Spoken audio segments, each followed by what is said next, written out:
Hello, friends. My name is Aslam Sheikh, your host for this evening. I'm the founder and CEO of Alif, a platform to promote the global perspective of education and career. This is our 57th webinar series and broadcasted live on Facebook, YouTube, and LinkedIn. Every Friday, we aim to bring in the valuable speaker to discuss the topic that is important to you and for your career. For the benefit of our new viewers who are watching this show for IELTS, let me quickly introduce you who we are and what we do. So I'm sharing the screen so that you can see the small presentation, which will give you the introduction of our company. Well, so as the name suggests, it is the first alphabet in Arabic and Urdu language, which signifies a beginning. And in most of the cases, students first time traveling and beginning their new educational career outside India. So that's the reason why we resonate this name with their work, what we do. A company established in 2008, we have counseled over 23,000 students. We have maintained 100% admission ratio to the universities we represent. We maintain very healthy 95% visa ratio, and we represent 14 plus countries. Our affiliation is with all the international and local bodies like ISEF in Germany, WEBA in Switzerland, British Council, Uni Agents, BNI, which is the world's largest networking platform. Well, last year we had the reason to enjoy because our company was named as the 10 most recommended overseas education consultants in India by Insight Success. What we offer and what we promise to our students is 100% guaranteed to the universities which we represent in terms of your admissions once we accept your application. These are some of the universities across the world where our students are pursuing their bachelor's and master's program. We also help the students for the scholarship, and up till now, 2019, the data was available. We had helped our students to get 23 crore in rupees of scholarship across various countries, various courses, and various colleges, which are in front of you in terms of what you can see, the different heads of scholarship which you can apply for.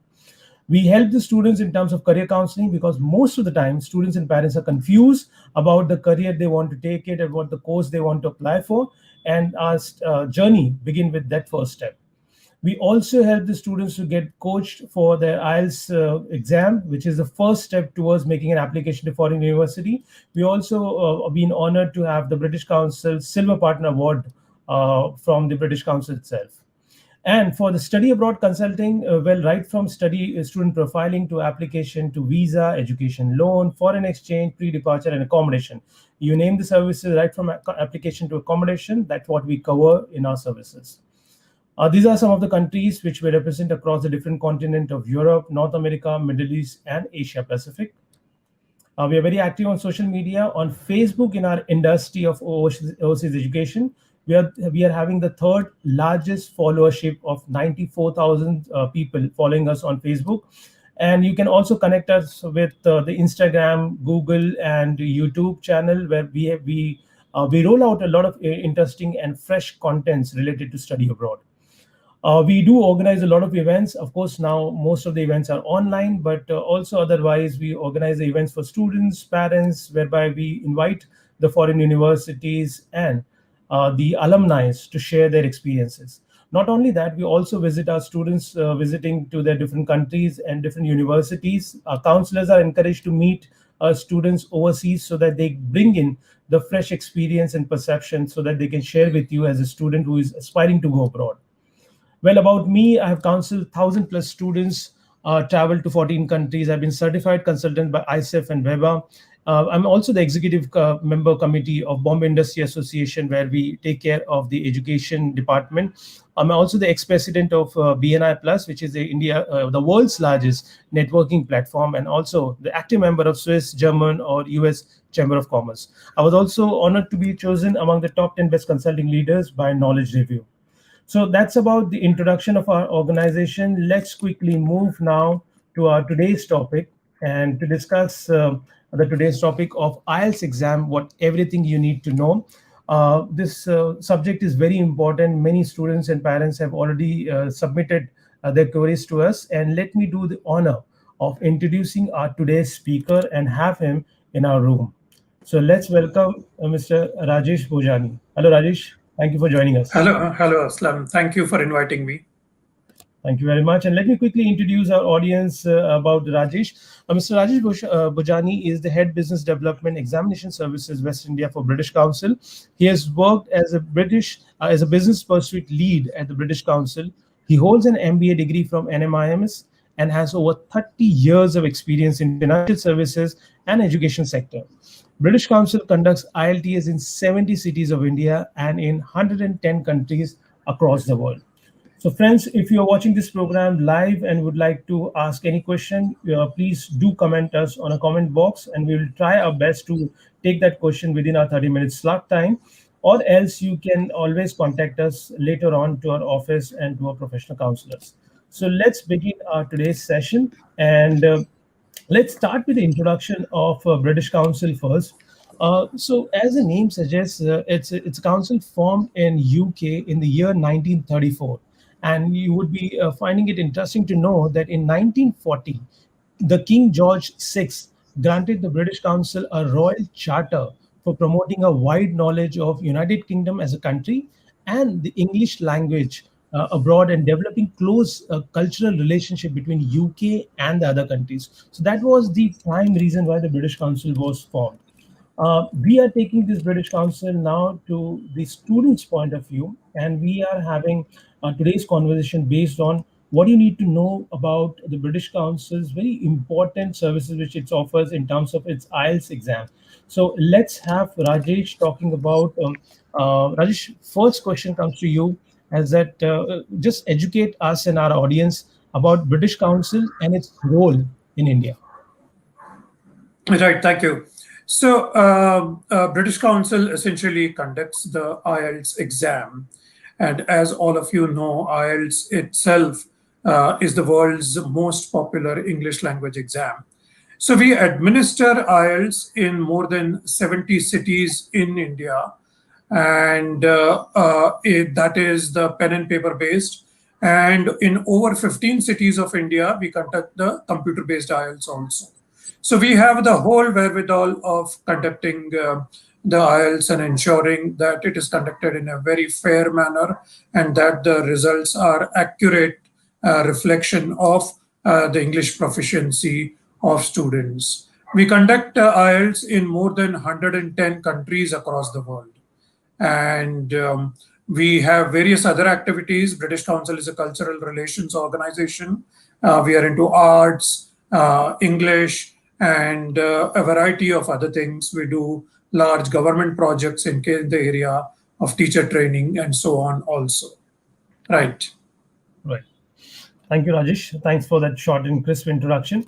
The next natural question comes, and most of the time when we talk about IELTS to the students who are aspiring to go abroad, many a time they still have got that myth that since the word test or exam is connected with it, so naturally they start thinking whether it's a technical exam or whether it's an aptitude exam or what kind of exam it is. And so would you like to clarify that what kind of exam when you talk about IELTS and what are its different types of exams? Right. So essentially, it is an English language exam only. Okay. Basically, because your education overseas is going to be in English language, and people from all over the world apply for those courses, the colleges and universities, as well as the visa authorities, want you to have a certain level of proficiency in English so that you will excel at the courses that you are taking up. IELTS essentially is purely an English language exam, and you have four modules, the four skills, that is listening, reading, writing, and speaking. So that when it comes to the types of IELTS, like you asked, we have the IELTS academic and IELTS general. So IELTS academic is taken by the students who are going overseas, while IELTS general is taken by people who are going for work, particularly for the permanent residency, whether it is UK, Canada, and so on. They insist on IELTS general. Both are very similar with just some minor changes. There is, of course, the IELTS now. You can take a paper-based IELTS or you can take computer-delivered IELTS also. So both are again identical in content. For students going to UK, some of them who are going to undergraduate courses or non-degree courses, etc., they have to take the IELTS for UKVI. So it is always good to check with your counselor at Aleph which IELTS exam you will be required to take, and they will be able to guide you. Right. Absolutely, rightly said, Rajesh. Because most of the time, it also happens that students, they do not have this knowledge about the different varieties of tests, and many times they already book their seats for IELTS general, and then they come to us that, sir, we want to go to UK or Canada for higher studies. That's where the Mhm. mismatch happens. So, friends, what Rajesh said very clearly, there are different types of IELTS, and different types are meant for different reasons. So, IELTS general is basically for work permits or immigration types of travel. And when you're looking for to travel as a student, then definitely it's IELTS academic, which you have to opt for. Thank you, Rajesh. So let's move on to the next question. The students also wants to know, Rajesh, that what's the exam pattern? That how does this exam happens, and how should they prepare for the pattern of the exam? Right. So, like I said, you have four modules, four skills tested, that is listening, reading, writing, and speaking. So the listening test, which usually happens the first, you are given the headphones, etc. It is of 30 minutes. Okay, and you have 40 questions divided into four sections. These are all objective type. Okay, not necessarily multiple choice, but these are objective types which you fill into an OMR. Listening is followed by reading. Again, reading is for 60 minutes. Here there are three sections and again 40 questions. So, reading, you have passages given, and then there are questions related to those passages. And reading is followed by writing. In writing exam, that is the subjective part of the whole thing. You have task one and task two. Okay, so task one is essentially where you are given a graph or a chart, and there are various questions asked about your interpretation of the chart, etc. And the second task is a kind of an essay. Okay, there will be the main topic and there will be two or three subtopics. So you are expected to cover all of it. Okay, so that typically is a 250 words essay, and you should cover all the topics into that. And lastly, you have speaking. Now, speaking is a separate test which is conducted face to face with an examiner.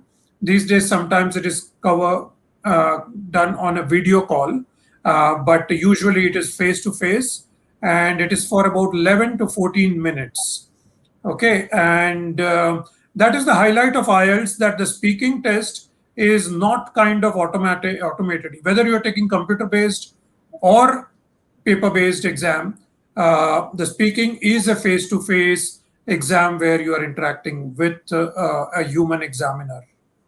Right. So that That's is right. essentially the format, right? Thank you. Thank you, Rajesh.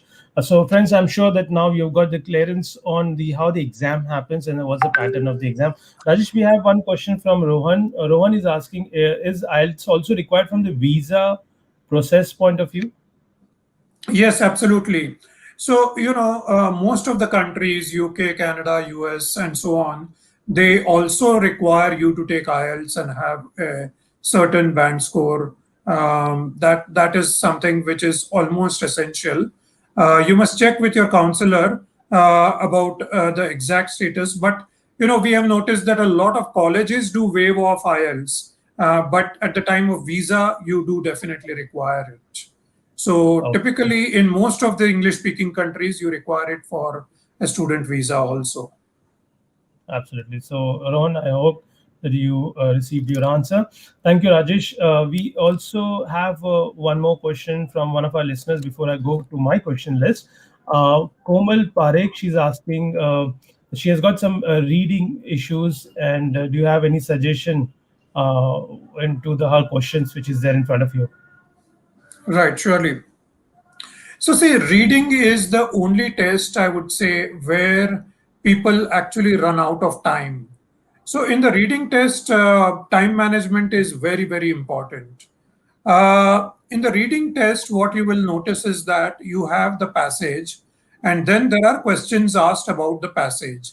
The questions are necessarily in the same order in which the passage progresses. For example, the first paragraph of the reading passage, you will have the first one or two questions answered there. So the strategy that is recommended by most trainers is what is called skimming and scanning. So you do not, if you are going to read the entire passage, then go to the questions one by one, you will definitely run out of time. The best thing to do is to quickly skim through the passage. Okay, so that you know broadly. So each paragraph you read the heading or the first line. So you know broadly what is the passage all about. Then you go to the questions. So you read first, say, two questions, and then go back to the passage and quickly find the answer from the first paragraph or first few lines. And then, like, you look for the factual information. Say, for example, the question may be about you may be traveling somewhere, and what is the price of the tickets, and so on. So you will Hmm. find the answer quickly.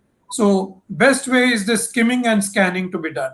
And it is very, very important to practice. I'm sure your trainers at Aleph will also give you a lot of practice. Besides there are a lot of resources, but practice is what will help you improve your speed as well as accuracy of answers. Absolutely, I second that, Rajesh, because I myself have tried reading exercise, and what you said rightly. So, friends, and Komal, what you're hearing from Rajesh is that skimming the paragraph and first going through the questions so that you get to know that what answer you will be looking for when you're reading the para. That makes a lot of sense, because by the time you read the entire para and then come to question, you may also forget a lot of information which you already read. So it really wastes the time, and that's the reason why people try not to not complete the reading within the given time limit. So thank you, Rajesh, for that. Right. Let's move to the next question. Rohan, I'll come back to your second question after this question. So, Rajesh, next question is: can the test be taken in a single sitting, or do I need to have different dates for the test? Yeah, so the listening, reading, writing is done on one day. Okay, it happens within, say, 2.5, 3 hours or 3.5 hours or so. Like I said, 30 minutes, 60 minutes, and 60 minutes. The speaking usually happens on a different day. Okay, it can be maximum 7 days prior or maximum 7 days later. So for the speaking test, you will get a separate schedule. When it comes to computer-based IELTS, we try to accommodate the speaking on the same day as the listening, reading, writing. But again, the timings would be different. Okay, so typically it is split into two. The speaking is on a separate day, and listening, reading, writing on another day. We do exams usually, for example, in Mumbai, it is done 4 times every month. Okay, of course, current pandemic times, there are some issues. We are not able to do exams, but 3 Saturdays and 1 Thursday is when the listening, reading, writing is done. Speaking would be adjusted in one of the days, a few days prior or a few days later. Right. Right. Right, Rajesh. Thank you very much. Next question. I'll just take one question from Rohan. Rohan is asking, yeah. The next question is: what is the help which has been provided from the test taker with the visual, hearing, or speaking or learning difficulties if the student has? Yes, so special needs candidates have to inform well in advance about whatever difficulties that they may have. Okay, so if you have, if you are hearing impaired or you are visually challenged or any other thing, we have special papers for such candidates. Okay, Okay. so various such cases, but you have to inform 6 weeks prior, and then we have to inform Cambridge. As you may be aware, all the papers come from Cambridge. So a special question paper comes from Cambridge. For example, if you are visually impaired, then we provide a writer for you, okay, whom you will be dictating your answers, and that person will be writing the answers. and similarly with various other areas of difficulties. Right. So, but 6 weeks prior, you will have to email to our customer service, and then we will arrange for the special papers and so on. And of course, you have to submit all the certificates which state that you have those difficulties, right? Absolutely. Absolutely. So, Okay. British Council is well equipped to help you if you have any difficulties in appearing for any of these form of tests. And 6 weeks before, if you submit your request with the following supportive documents, the British Council will help you to address this particular challenge. So thank you, Rajesh, for this answer. And we have a couple of questions from the listeners. And one of the questions is matched with that. So my next question is the IELTS score card. So that's again, students are confused about the band. What is the band call? And then how do we get rated out of this 9 bands? So would you like to throw some lights, Rajesh, here? Surely, yeah, right, right. So IELTS is marked. So each section is marked separately: listening, reading, writing, and speaking. So you get a band score from 1 to 9 for each of the skills. Okay, and then your overall score is nothing but the average of all of these, rounded off to the nearest zero point 0.5. Okay, so you may be at 6.5 or 6 or 7 or 7.5 and so on. Okay, different universities insist on different scores. Some of them require you at 6 band, some at 6.5, some at 5.5, and so on. So there are specific criteria for every skill. Okay, say to tell you about say writing. Okay, so in writing, you are marked on your vocabulary, your how lucid you are, and also on how you have structured your whole answer. Say, in terms of introduction, body copy, and conclusion, and so on. So that is broadly the criteria of writing, and similarly for speaking also. So if you are using very easy words and very common words, then obviously you will be marked lower. But if you are using slightly less common words, that way you can demonstrate that you know English. But you must be sure about the meaning, and you must use those words in the right context and with the right spelling and so on. So if you Google it, you will find that there is something called band descriptors. Okay, so there are band descriptors for IELTS that are given, so which gives the criteria for each and every skill, how they are marked. Each one has 2 or 3 criteria, right? Absolutely, I think there Rajesh. is a question. There is a question that whether accent matters or not. Yeah, yeah. So, as such, your accent does not matter. Your pronunciation matter, but if even if you have slightly accented pronunciations and so on, that is perfectly fine. But sometimes the pronunciation changes the meaning itself. Hmm. Okay, so Hmm. that is something which impacts your marks. But accent does not matter, Okay, great. right? So, Komal, I hope that you got your answer. So, my next question again is related to one of our listeners' question. What's the IELTS exam fees at the present? Right. So at present, the exam fee is rupees 14,700 in India. So yeah, so that is for the regular IELTS. IELTS for UKVI is 15,750. Right. So whether it Okay, is general or academic, the price is the same, 14,700. 14.7. Right. Okay. Yeah.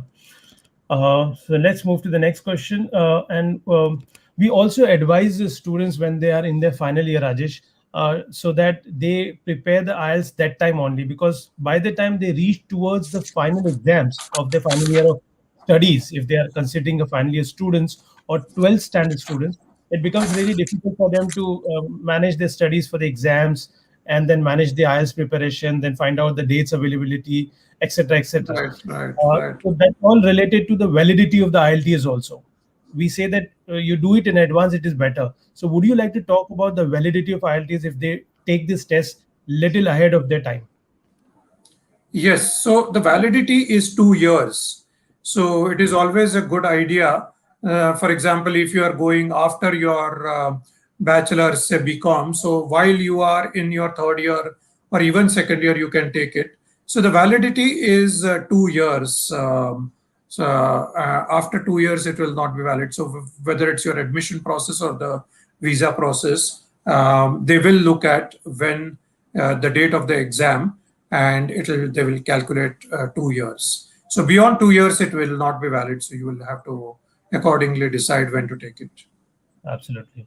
So, friends, if you are a student already and you are in the final year, it's a good time that you take the test and do the preparation this year as well, so that you still have a time to use that test scorecard for next 2 years. And also, for God forbid, for any reason, if you do not perform well, then you still have a chance to retake the exam and take and consider your best test results. So that could also be the possible only when you take the test in advance. Okay, let's move to the next question. We have one listener asking that what kind of accent they use in listening and speaking test. Yeah. So in the listening test, they have a variety of accents, sometimes American, sometimes British, sometimes Australian, but it is easy to understand. It is not like those Hollywood movies where you find it really difficult to understand. Uh, they are quite clear and crisp. And I'm sure at Aleph also you must be given practice, but otherwise on the internet and on the British Council website and so on, you will find a lot of practice tests which are almost as good as real. And you will find that if you practice, you will be able to follow it slightly better. But their accent is not at all difficult to follow. As far as speaking test goes, these are Indian examiners talking to you, so there is no accent issue at all. Right. In fact, when it comes to speaking test, which is one to one, you can even take a clarification when a question is asked. If you Yeah. haven't understood it, you can ask them before answering it. Okay, not after or halfway through. That can Yeah. you please explain this and so on. Yeah. Right. Right. So asking the question doesn't results into negative marking or something like that, right? Absolutely. Absolutely not. Yeah. Okay, thanks for clarifying that, Rajesh. We move to the next question. How often a test can be taken if I want to better my results? Yeah, so there is no restriction on it at all. Okay, so there are many people who, in order to get a higher band score, they take the exam several times. There is no restriction. You can take it 5 times, 10 times, whatever number of times. And the frequency also, as I said, it is almost every week that we have the test. So anytime you feel like taking the test, you can take it. Right. So there is Absolutely. no restriction. Right. Right. So as Rajesh says also that we also have the in-house trainers. They are trained by the British Council and they are British Council trained trainer. So you can take the help of Aleph IELTS coaching services. We are having online coaching services at the moment in the given situation, but it's very smoothly run through. And then you will have a full time to go through the nuances of the test, learn the techniques from these faculties who have got over 15 years of coaching to the students, both for general and academics. And you can contact us, and we'll be more than happy to connect you directly with our faculties who will be in a better position to assess your present proficiency and then suggest you that how much time probably you would take in order to have the complete learning processes to get over. And also, as Rajesh said very clearly, practice is the most important element for you to score your desired result. So practice makes you perfect, and it really and it applies here with the British preparation also. Many times we also have seen that students sometimes take it very lightly. They believe the first few sessions, oh, I know this thing and I can manage it very well. But without a practice, they very find it difficult to complete the test within a given time. And that's the reason why, dear friends, even if you think that you have got it, but you got to put in a good amount of hours to practice in order to secure the marks which the university or the other organizations are accepting from you.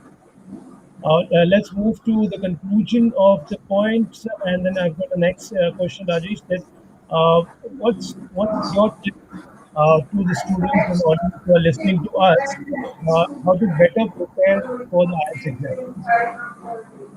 Right.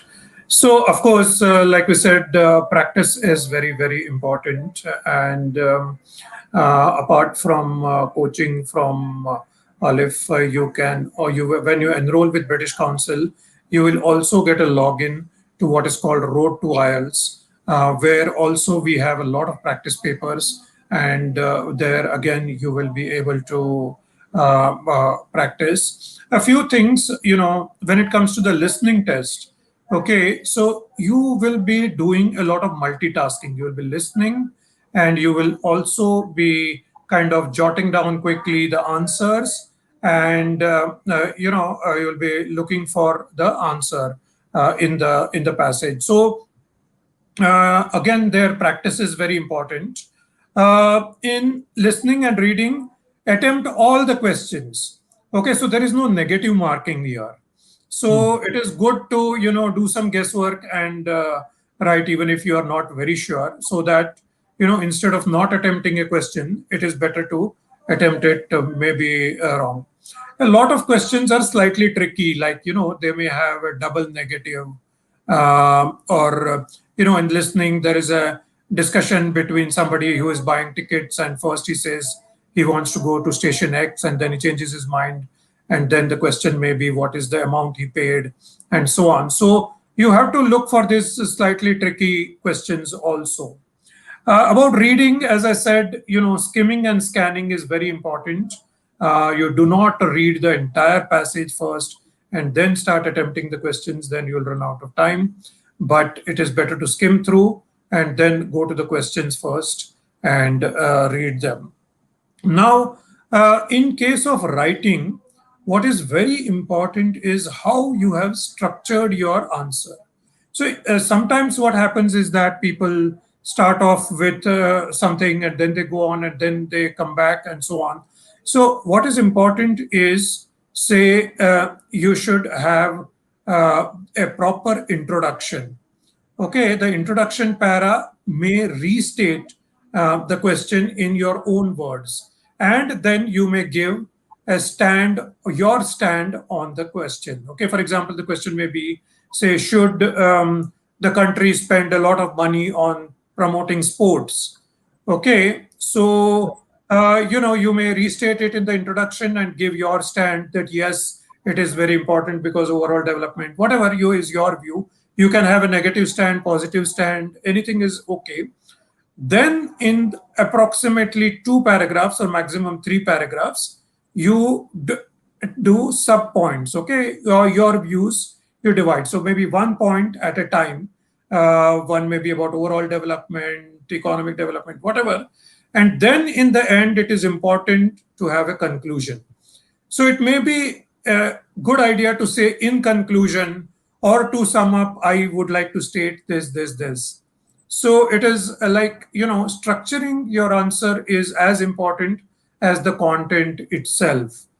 Absolutely. And it may not be a good idea to exceed 250 words too much. You have to have minimum 250, but some people go on and on. So once you have, say, gone beyond 250 and had your structure well, then it is better to go through your answer and correct wherever, because everybody is bound to make some mistakes or the other, and there will be scope to improve, right? Absolutely. Right. Thank you, Rajesh, for such a insightful information. And I'm sure that our listeners will be getting benefited and taking the note of your recommendation to improve their results. We have this question which we've already answered. So you can take the test in 2 days. So speaking happens on the next consecutive day or second day, wherein the other test has been taken on the one single day. Uh, Just to clarify, in case of computer delivered test, yeah. frequently it can be completed in 1 day. So you may Okay. have your listening, reading, writing at 9 in the morning, which will get over at 12:30.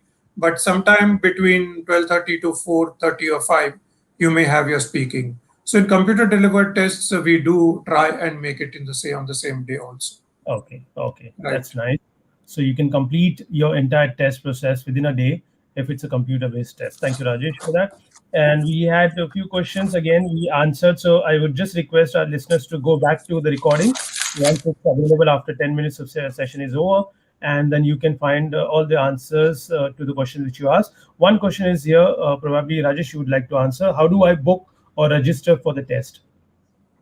Yeah, so we work through partners and also from our website. So if you consult your consultant at Aleph, they can register you for the test, and that way they will be able to guide you also. Alternatively, you can go on britishcouncil.in and there you can register and pay online. Right. Absolutely. So, friends, you have got both the options available. And then most of the time, students are unaware, they're not sure how to register online.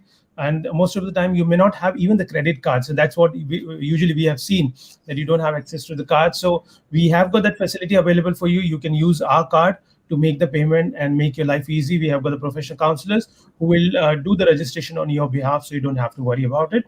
The next question, yes, we do help the students for the IELTS preparation, and we do help you to get the best of best results possible based on the coaching which we offer and the practice and the efforts you put in. That's the combined efforts which could get you the best results in the end of the day.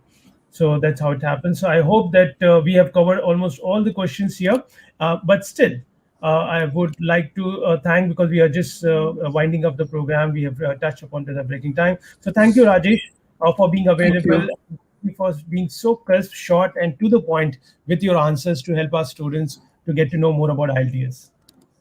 Thank you very much, and thanks for inviting me. And let me wish all the best to all the students. And at present, we have for the last 2 weeks kind of suspended tests in Mumbai and many other cities. But I think as soon as we are allowed to conduct the tests, we will be back. And I think next month, definitely, we should be once again conducting the tests. Sure. So, all the very best to each one of you. Thank you. Yeah, that's a big news and good news for the students who are eyeing for September intake or maybe for January intake and would like to get through their IELTS results as soon as possible. So thank you everyone for watching the show on IELTS exam, everything you need to know. If you have any further information or query, feel free to contact us on our helpline number 99870 99890, or visit our website www.alif.in. Our experienced counselor will be happy to assist you instantly. My name is Aslam Sheikh, founder and CEO of Alif, signing off with a promise to come back again next Friday sharp at 5 p.m. with another interesting topic and with some amazingly talented speakers enlightening you on a subject that matters to you the most. Until then, stay safe and stay excited.